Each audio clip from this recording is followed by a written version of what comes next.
last 6 months, swooping like a gangling, ill-fed vulture on any lead that Daphne had foolishly, naively, idiotically allowed him access to. However, instead of regaling her boss with a glorious narrative casting Jenkins as nefarious weasel and she as slighted genius, Daphne sustained her silence. 5 years of working for Halliday had provided her with ample evidence that women subsisting on a diet of sour grapes were not popular within the walls or the pages of the Daily Chronicle. The office Christmas bash the previous evening had been an exercise in self-restraint for Daphne. The backslapping and the bravado among Jamie Jenkins and his cronies was always hard to stomach, but never more so than when accompanied by tepid mulled wine and cold-tongue sandwiches. Daphne had stayed just long enough to hear the nauseatingly self-aggrandizing speech delivered by Jenkins, unless she was very much mistaken. He had laboriously compared his endless search for truth and justice to the journey of the humble shepherds seeking out the baby Jesus, before hastily glugging down her wine and catching the bus home. From the appearance of both the office and its occupants this morning, the revels had continued for quite some time after Daphne's departure.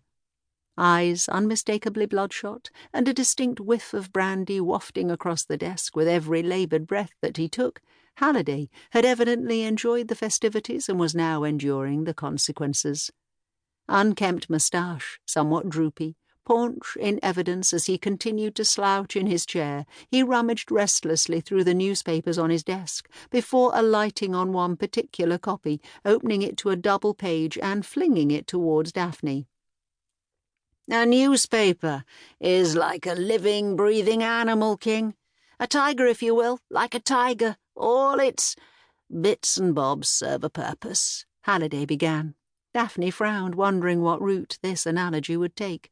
"Now, your news reporters, Jamie and the like, they're your claws, your teeth, antagonistic, ruthless. Whereas you, dear Susan, well, you're the lovely, warm, furry tummy, comforting, reassuring, cosy." Halliday's deftness with metaphors had never been a strength, and this puzzling speech was further evidence of this, if it had been needed. Daphne glanced down at the page he had directed her towards. Page 19, of course, the page dedicated to the Chronicle's ludicrously popular agony aunt, Dear Susan, the role that Daphne had found herself inhabiting for far too long now. What had started as a lark had become something of an albatross. Daphne had surprised herself with the talent she had for dispensing wisdom and guiding her readers towards untangling their conundrums. Domestic. How does one dissuade ants from nesting in one's kitchen? Emotional. But what shall I do about Shirley, the new neighbour who keeps inexplicably swapping our milk bottles? Occasionally physical. The bunions still haven't gone. It had been the case of the gambling Contessa that had started the sea change for Daphne. A year ago, perhaps 18 months, the letters had started to arrive. The tone of voice stilted, peculiar. Nothing Daphne could put her finger on, but nonetheless an inkling. Strange turns of phrase here and there, archaic idioms thrown hither and thither. 3 a week, perhaps, no name at the bottom. The letters weren't coherent enough to warrant publication, but something about them made Daphne hold on to them. Reading and rereading them, patterns started to emerge.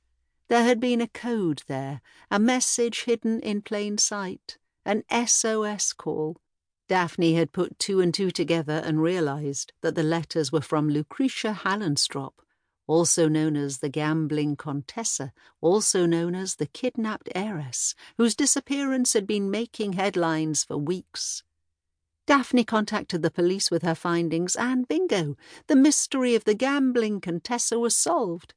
The heiress later explained that the youngest member of the kidnapping gang, a rather sheepish-looking fellow with a cowlick, had become somewhat smitten with her and was glamoured into smuggling out her letters in the belief that he was delivering epistles to the Contessa's ailing grandmother.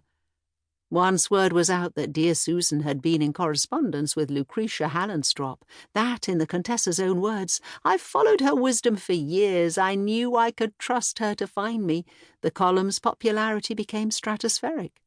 Housewives up and down the country were united in their adoration for dear Susan, desperate for her counsel. Martin Halliday couldn't believe his luck. He had a gold...